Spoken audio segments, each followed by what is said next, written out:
Hello, good afternoon, world. Hi, my name is Shawn McLaughlin. I'm in New York City. I'm in Brooklyn right now, and I'm going to talk to everyone today who is watching and anyone who watches in the future about how to prepare for your headshot shoot. So a little bit about me. I'm an actor. I have been an actor for a while now. I've done a lot of fun things. I've done theater. I've done commercials and industrials and print and some TV and film. And my day job during all of that has been working as an assistant and a studio manager to a headshot photographer in New York. So I've learned so much about what headshots are, how to prepare for them, how to make them better. It's a very interesting thing. Actors are always told that headshots are a very important thing and that you need to have a good headshot, but they're not always told how or what that means or in any way, any tangible way for them to take control of the situation. And so I really want to help you try to take control.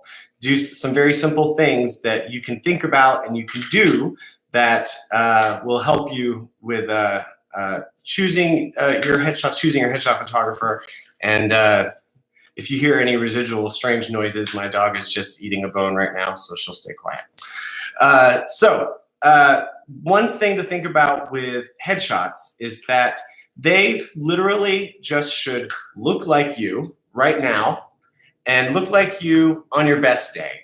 We're not talking about, you don't need to have anything too fancy because that's not really how you would look every day. It's how you would go to an audition.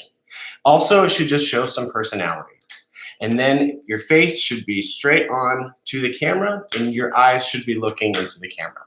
That's kind of the basic setup for a headshot. So within those very simple guidelines, you can really have some fun with it. And there's lots of different styles out there for photographers and for how they like to style their headshot shoots. So I'm not going to talk so much about style. I'm going to talk about how you can make better decisions. So first thing, you need to find a headshot photographer. Sometimes you are going to be given a list by your friends, your agent, your manager, your acting teacher, someone at your theater company that recommends someone. And so when you're going through and you're picking your headshot photographer, make sure that you do your research. Go online and look and see if they have a portfolio on a website. Go and make sure that you see that they have like an Instagram or Facebook account so that you can look at them. And for me personally, if I'm going to hire a photographer, I want to make sure that they photograph people that look like me and that are my type and are kind of giving the kind of characters and coming across of who I am. There are some photographers that are very good at photographing women that aren't so great at photographing men. And there are some photographers that are really good with kids, but they're not so good with adults. So something that you really want to think about when you're choosing your headshot photographer is really feel like you're comfortable with what their work is already. With what their work, before you even think about it, that there's stuff that they already have going on that you really like. And then the next thing is, this is a collaboration. You should be having fun at your headshot shoot. You really should. It should be a good time. So you may be told to go shoot with a photographer by a friend, and then you don't get along with that person on the phone.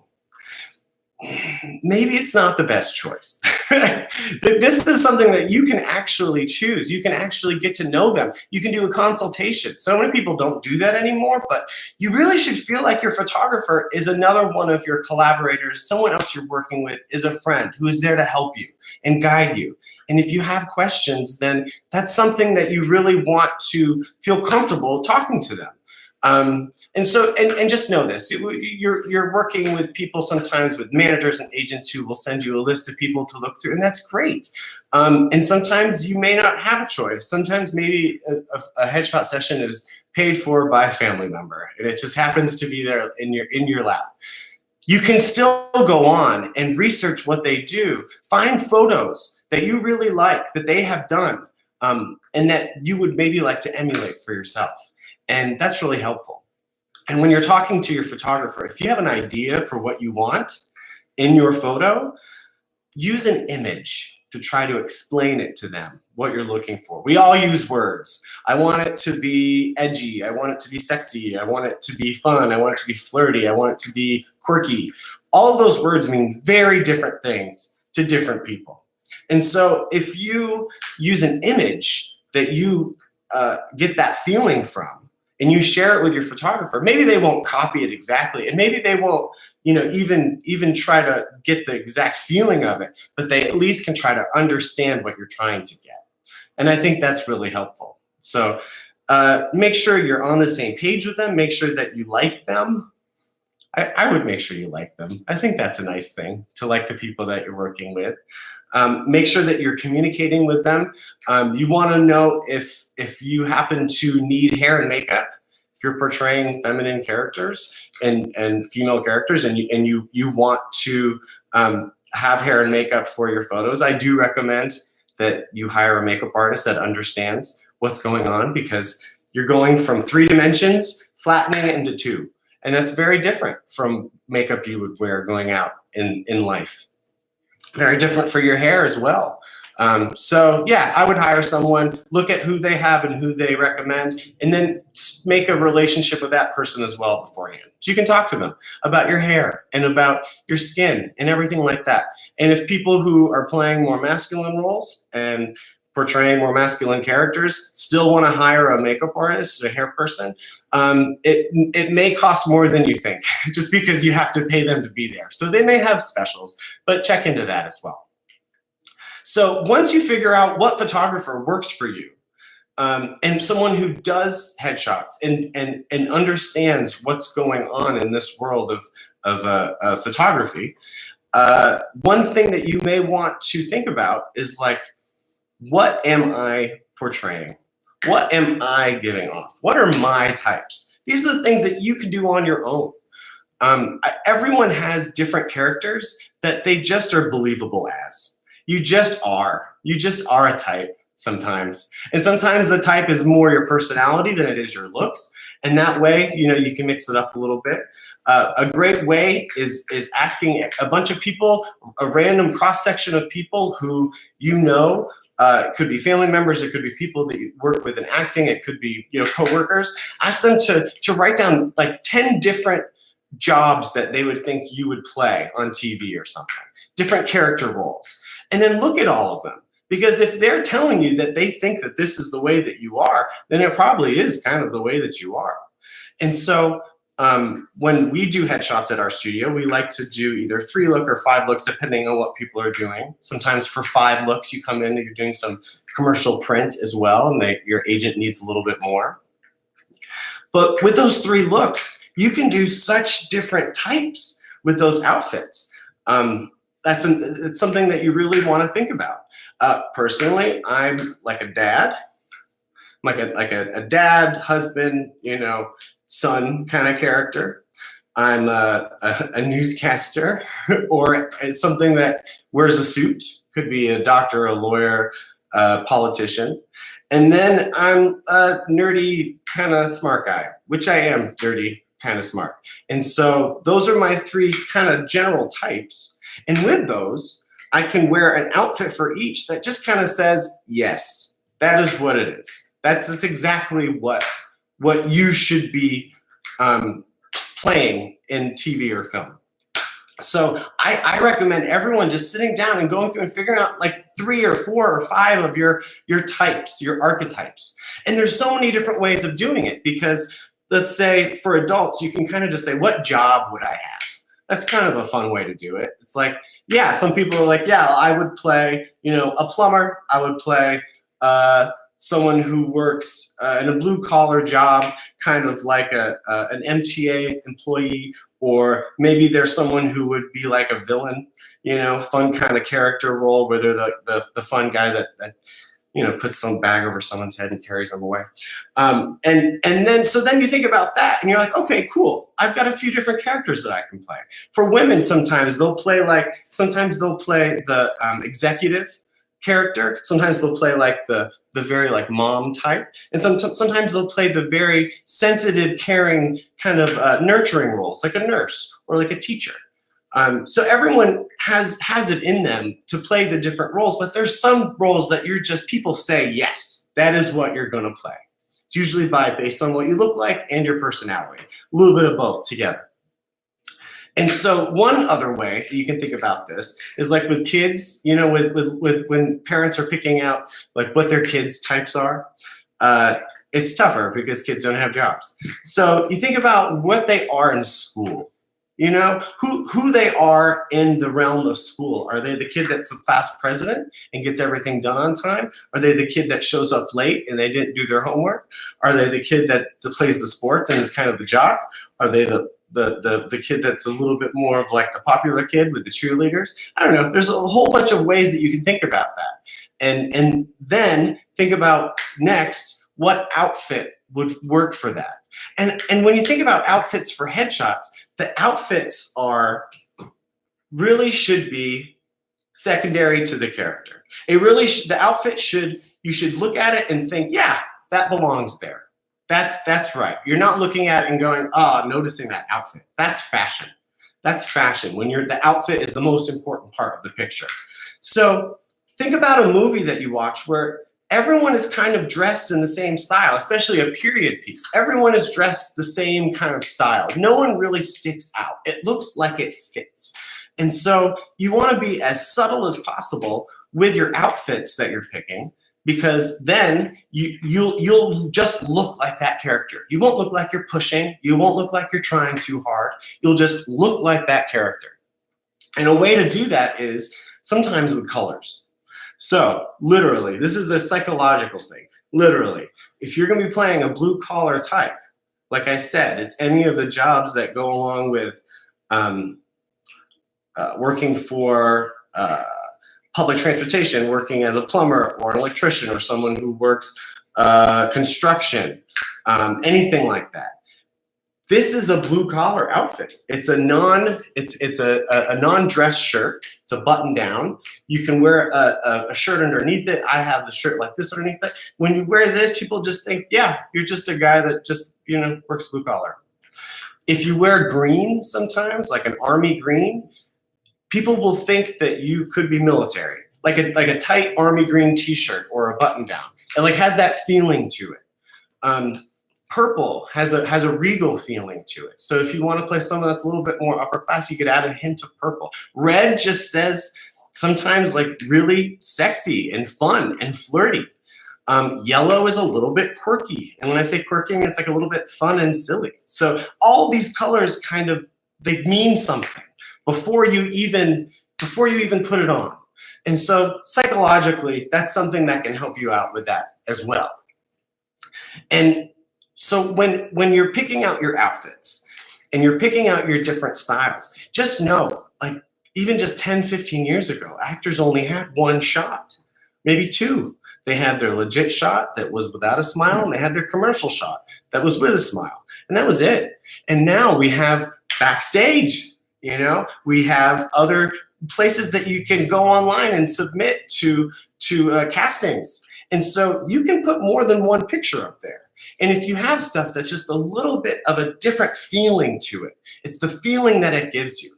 And that's something that you have to think about when you're picking out your outfits. I think it's really fun. I think it's really fun to try to figure out, well, what types am I? And then what outfits would that person wear? And you can think about it this way. What do I wear when I'm with my family? Like the family kind of character. What do I wear when I'm at work? What do I wear when I'm with my friends?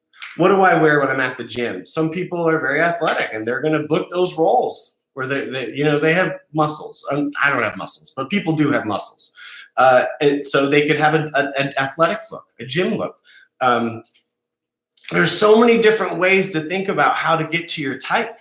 And I think just have fun with it. Just have a good time. And then also, something that happens sometimes, if you need to play like a smarter character, this is very silly. It's so silly. But if you just wear glasses, people think you're smarter.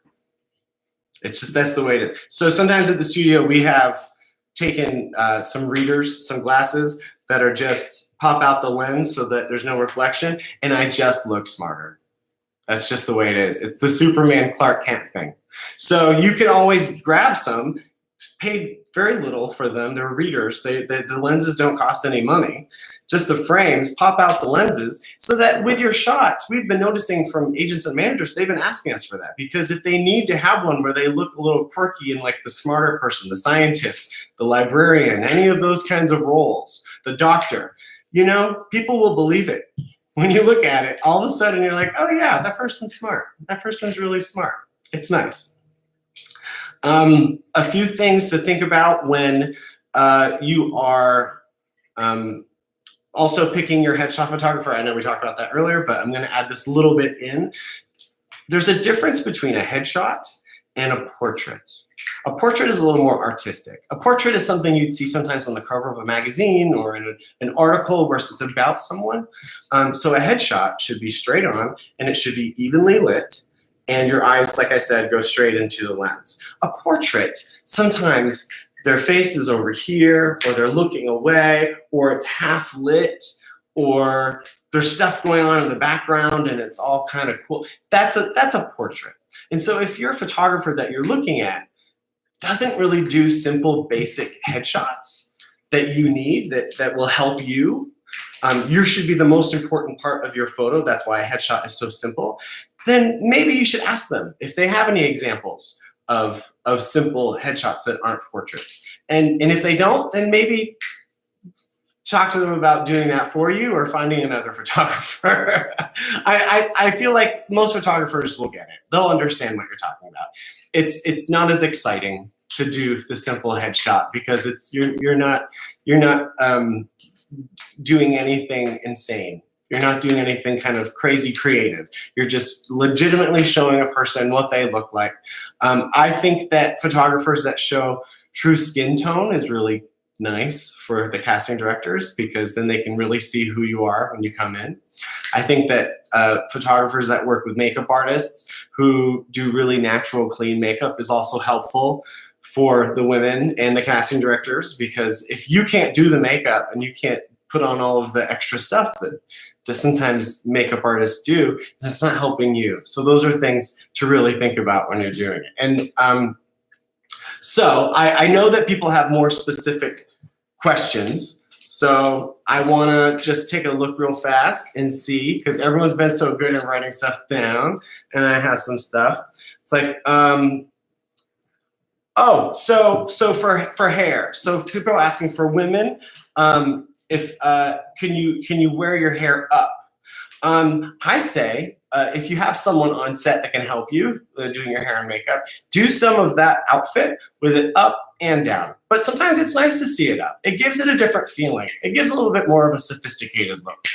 And while most, I would say, you want to be able to see the length of your hair and how much hair you have in your photo, but that means that you have some that do show the length, and then maybe you have some that don't show the length. And that's great. That's awesome. Someone asked if it's always necessary for a pro makeup artist. I would say unless you yourself are a professional makeup artist, then maybe yes, you should hire a professional makeup artist. And I'm telling you this only because they're on set to make sure that it's precise and that it's even and that it goes into your neck. I mean, these are things that people don't always think about.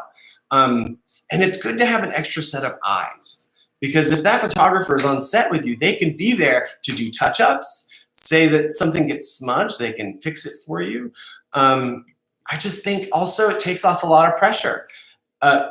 One of the things that I think is important for actors when they go to their headshot session is to do all this prep that I'm talking about ahead of time. And so that you don't have to stress when you're there. So you can just have a good time and just relax and enjoy yourself and collaborate with them. So that's what my opinion on the makeup. Should colors be bright or dull? That's a good question. So I think that a good idea is a color that is like a gemstone color. I mean, this is a little bit darker than that, but gemstone colors are very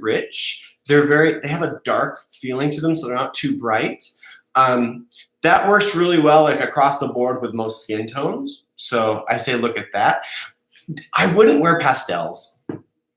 I just wouldn't. Pastels wash everyone out in photos. And maybe there's that one person that it'll look good on, and that's great. But for the most part, when people bring in pastels and we choose it, we say, I don't know. But then we choose it and we do it. And we're never happy with it. It washes people out. It's too close to sometimes the quality or the value of someone's skin tone with the color. So I wouldn't wear too much pastels. But bright colors are really fun for commercial and for musical theater because those you want to have like attention. You want to be fun. You want to be happy. So bright colors work great for that. And if you're a character for legit, for TV and film, who would play the bright, happy character, I don't think it can hurt. But it does make sense to wear more deeper colors for when you're doing like legit or as we call it legit in New York. It's pretty much just TV and film. Okay, here's the thing. Reasonable price for a photographer. It really depends on where you are. You all are watching this from all over the country, all over the world. So you kind of have to look at all of the prices that are set up in your area. So that's first. Just look up all the different prices. You can look them up on the website or call them, and then you can kind of see what the median price is for headshot photographers in your area. And then you just have to think about a few different things. A headshot photographer may charge more, one, because they've been around longer and they're more known. And so since they're more known, they're more in demand. And they can charge more for that. That's just kind of what happens when you have a name for yourself. Also, they may charge more if they offer retouches. If the photographer themselves does the retouches for you that you choose, they may charge more for that. It really depends if it's part of the package. It also depends on how much time they're allotted and how many outfits it is. Because some people will just do, you have an hour, as many outfits as you want, and it's a smaller price. And then sometimes they'll have a higher price for you just have more time. I'm with you for 5 hours. I think 5 hours is a long time. I think all of you would be exhausted and you wouldn't know what to do with yourself, but that's just my opinion. So yeah, it's really specific to where you are, and also it's really specific to how busy they are. Right now, no one's busy. Right now, no one's shooting. So it's kind of, the prices will probably be, people will be eager to work when they come out of this. So you may be able to get a deal. I don't know about everyone, but I think everyone's going to want to work after the quarantine. So I think that just look around and try to get in, and always ask if there are student specials. Always ask if there are specials if you are a member of something. A member of any of the unions, because a lot of them do. We do. So I think that it's good to always ask. What are they going to say? No? Okay, move on. So should I accentuate my disability? I have a seeing eye dog. I would say that's a really good question. I would say that you should definitely take some shots with and some shots without. And I think you should just have them. And I think what's great about the industry right now, and hopefully the industry will only keep getting more like this as time goes on, is that diversity is an amazing thing. It's first of all, diversity is always an amazing thing. I live in Brooklyn and I think it's awesome. I just love every day walking around and seeing so many different types of people. But watching TV, and we're all watching a lot of TV right now, I get so excited when I see someone that is different from me on television and all the different experiences that people can have. And just know, casting directors are looking for those people too. And so if there's something that is special to you, I would ask your photographer if you can include some of that, and do both, do some with and some without. I think that's important. We've done that in the past with people that have walkers, and we've done some with and some without, and the ones with the walkers are the ones they choose, the agent and the manager. So I think that's actually really great, and it's where we're headed, hopefully, as a society. I really like that. Should I smile or not? Well, that's a good question. When you're doing your headshots, I would get both. I would get shots of you not smiling and shots of you smiling. It just gives some variety. Usually the not smiling shots will be used for TV and film and theater, and the smiling shots will be used for commercial, print, industrial, and some musical theater. So just get both. Just try to get a variety, and just tell your photographer that. Tell your photographer I would like both, so that they remember. This is just everyone. Just know that when you're shooting, and if maybe you're used to doing theater, and you're used to sending your energy to the back row, on film, which is what we're dealing with here. The camera is shooting.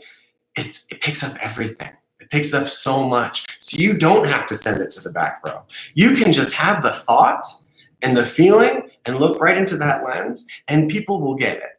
So that's another thing that you can do to prepare. I'm going a little bit off of what this last question, but something that you can do to prepare is when you pick your characters that that the types that you're going to play, is that kind of get into the mindset ahead of time of what kind of character you're going to portray. Sometimes I tell people, you've already been cast. You've already been cast in the TV show, and these are the promo shots. So you already know you are this person. How does a detective think and feel? And usually they're thinking like, do I trust you? That's all. That's all you need. You don't have to push like, do I trust you? No, you don't. You don't need to push it. You just need to have the thought or the feeling, and then look into the lens, and we will get it. We will totally get it. So think about that for the different characters. If you're a comedy actor, and you want to do work on sitcoms and comedic films and comedic commercials, things like that, really for some of your shots, really just have some fun thoughts that you're thinking about. Some fun thoughts that are silly and would make you laugh. Because then it'll come across in that camera, and it doesn't have to be forced. It doesn't have to be pushed. No one has to know what your thoughts are. You can just have them, and then we will get it. We'll get something. We'll get some personality out of it, and that's very nice. And then for laughing, for smiling, this is a very difficult thing for a lot of people. A lot of people have trouble with their smiles because they freak out because they're told when they're younger that they don't have a nice smile, which don't do that to your kids because they all have beautiful smiles. And I love all of them. When you laugh a little bit, when you chuckle, it's a strange thing. But when you chuckle a little bit, when you make noise, it makes your eyes sparkle. So you don't have to think anything is funny. You can just literally laugh a little bit, just a little. It just makes all of a sudden, everything becomes a smile. And that's the best way to get a natural smile. So I recommend doing that, having all those ideas in your head ahead of time to really help you out while you're shooting. You don't want your photos to just be, I'm smiling right now. Geez, that's our thought. No, you're an actor. You can give more. You can do more than that.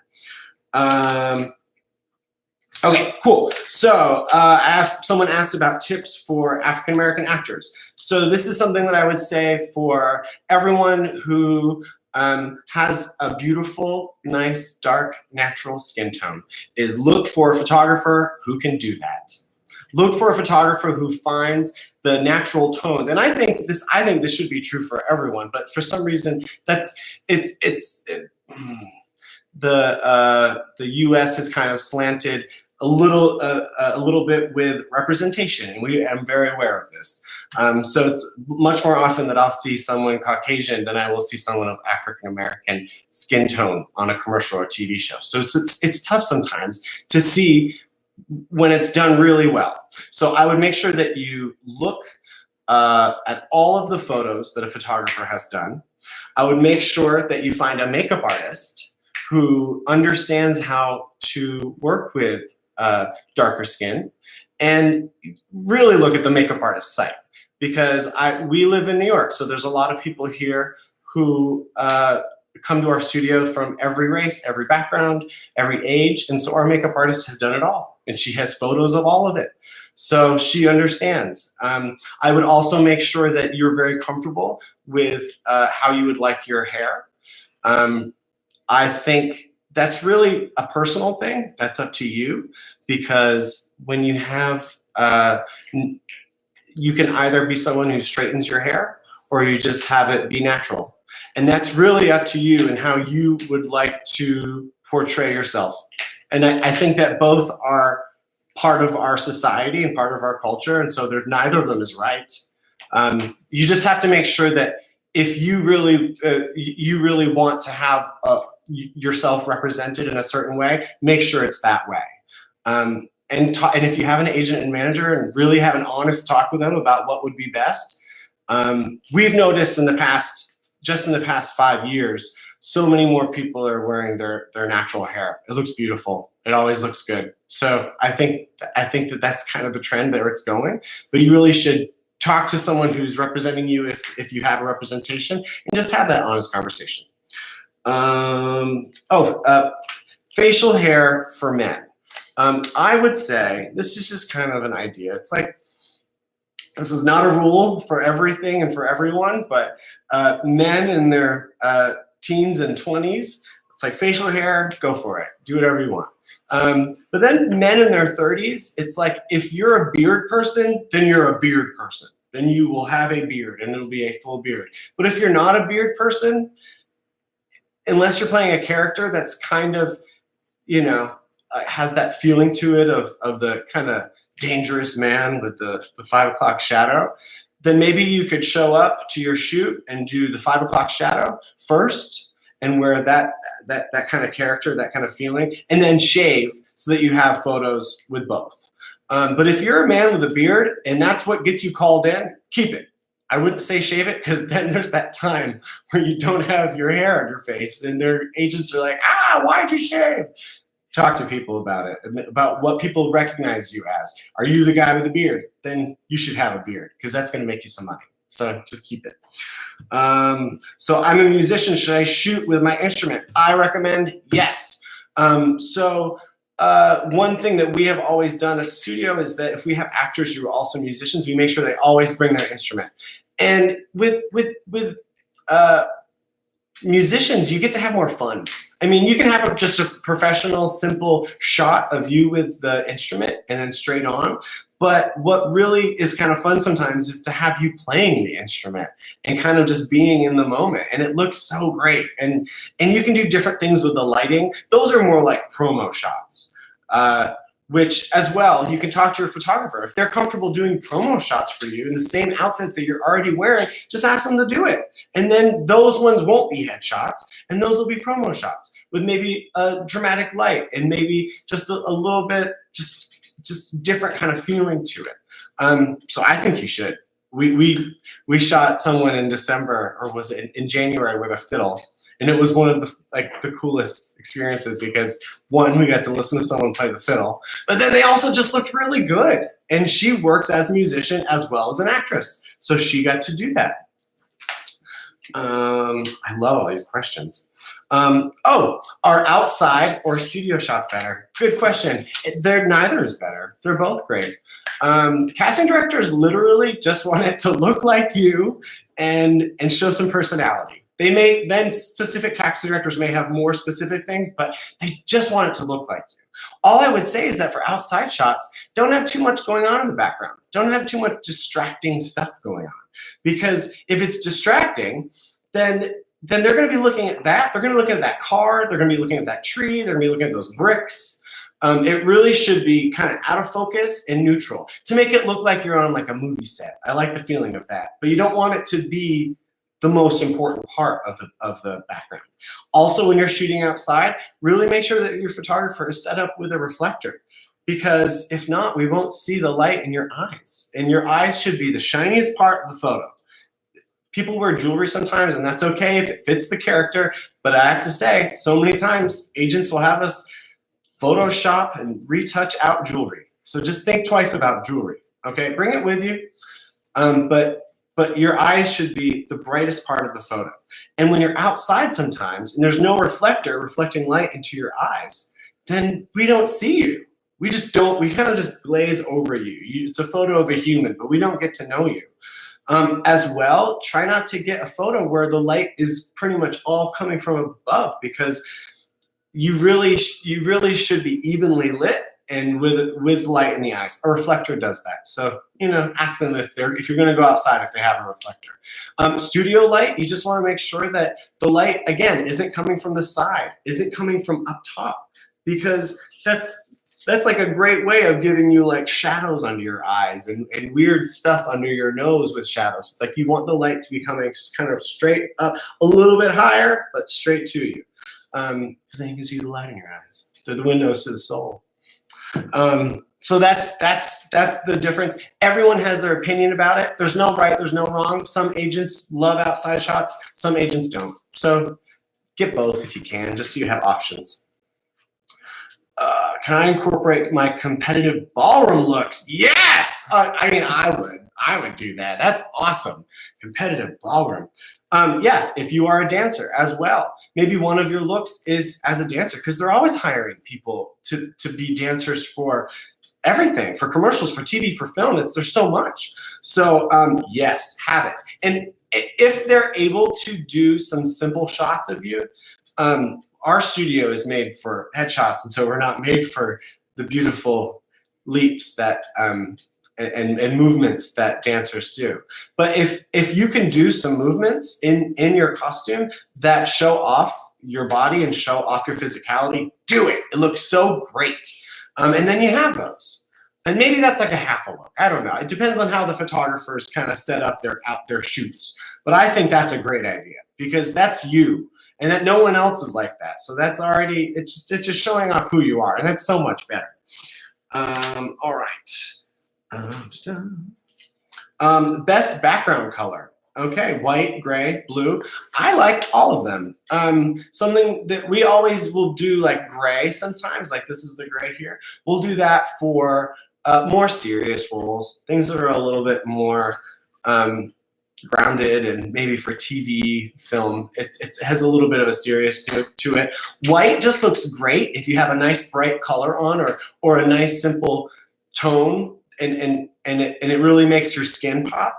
And then colors, I have to say, we have now gotten used to we have every color, because we enjoy putting people in front of random colors. Because you have to remember, casting directors are looking through teeny little thumbnails. They're just scrolling through and scrolling through. And so if you have something that's just like a fun color, and then your skin is the only other kind of pop, and then the shirt is a different color, it'll just pop.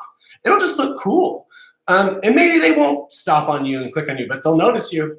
They'll definitely notice you. I wouldn't do anything obnoxious. You want to, like I said, a jewel tone is nice as a background, a nice rich tone. Nothing neon, nothing crazy bright like that, because that's just too much. But a nice deep tone is really nice. Do I recommend having shadows on my face? No. I recommend as evenly lit as possible. Here's the thing. When you have shadows on half of your face, it distracts, quite honestly. And it doesn't allow everyone to be able to see your face. Just know this. It's not just casting directors and agents and managers who are going to see your headshots. It's also the directors, the producers, sometimes the executives who are making the decisions. And when they look at it, here's the thing. Sometimes they don't know specifically why they don't like it. But they may not like it because they can't see you. They can't see who you are. It seems almost untrustworthy in a weird way to have your face in a shadow. Maybe it'll work if you're playing a villain, but I wouldn't. I would play the villain and have your face lit because that just will help. And again, all these rules are made to be broken. So if that's something that works for you, great. But have other shots as well to show them what you look like. You want to make sure they at least know what you look like.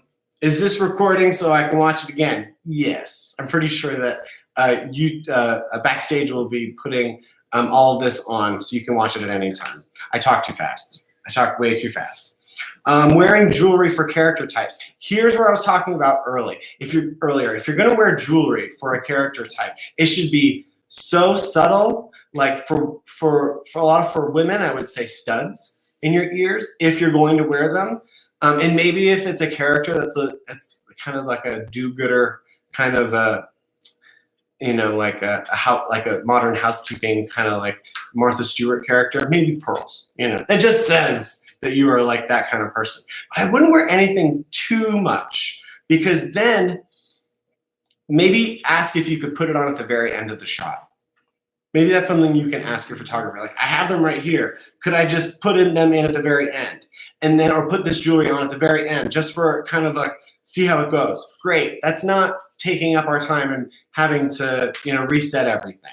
But I wouldn't do it all the way through with those, because you want to be able to have some that are very clean. And like I said, your eyes should be the brightest part of the photo.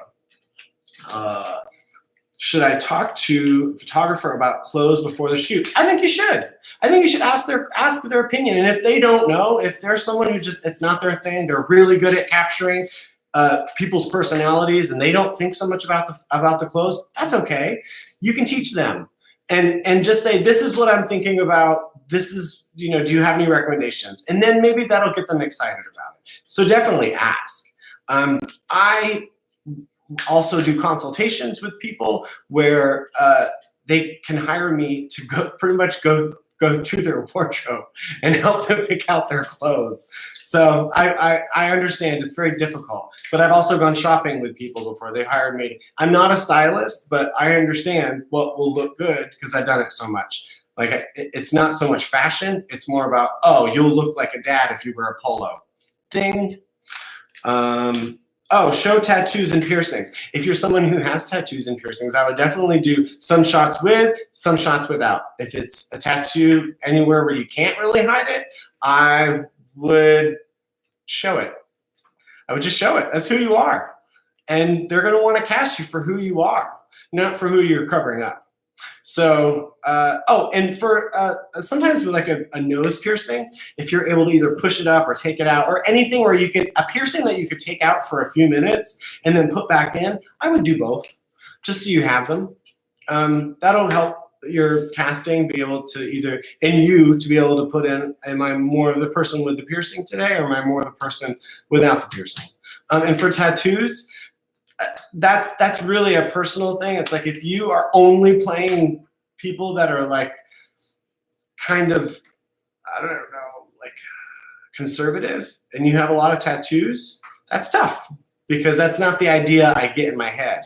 So then maybe you would like to buy some Dermablend, which is a makeup that covers tattoos. It's expensive, it takes a lot of time, but if that's something you want to do, go for it. And if you're not that type of a conservative character, then I would show the tattoos. You know, what's the worst? It's like, then they'll know, oh, he's got these tattoos. Great, awesome. How much makeup should men wear? Not much. I would say mostly just to even it out, a little bit of powder. When we do our photo shoots, the photographer will just put powder on men just to kind of keep it even. Usually that's just make sure that it's not too red, not too pale. Sometimes we have circles under our eyes. You don't want to wear too much. I am getting close to my time, and I just wanted to say thank you to Backstage and to everyone watching. I just want to say everyone's doing a lot of DIY things right now at home, which is great. I personally DIY'd my dog's haircut because, you know, we can't go to a groomer. But she's normally the most beautiful thing you've ever seen, and right now she looks like a gremlin. So I wouldn't DIY your headshots right now, just because you may end up looking like a gremlin. I would, once we're all back and you can DIY it for now, but then once we're all back and everyone's in the world and we're able to go and spend time with photographers, book a headshot photographer, because they know what they're doing and they'll give you what's right. If you go onto the information, the about of this video, and it'll be there in the future, I have all of my info. You can follow me. If you have more questions, my email is there. Send me an email. I will send out a PDF to everyone who emails me with all of the things I talked about and more, and also some visual guides. And follow me on Instagram and Facebook. And also, there's my photo studio has a discount there. It says discount, so you can always look us up. It's the discount for Backstage. Look us up. And I had a great time. And I hope you all have a great day. And I'll be doing more live stuff in the future. So hopefully you watch me either on my channel or elsewhere. All right. Bye.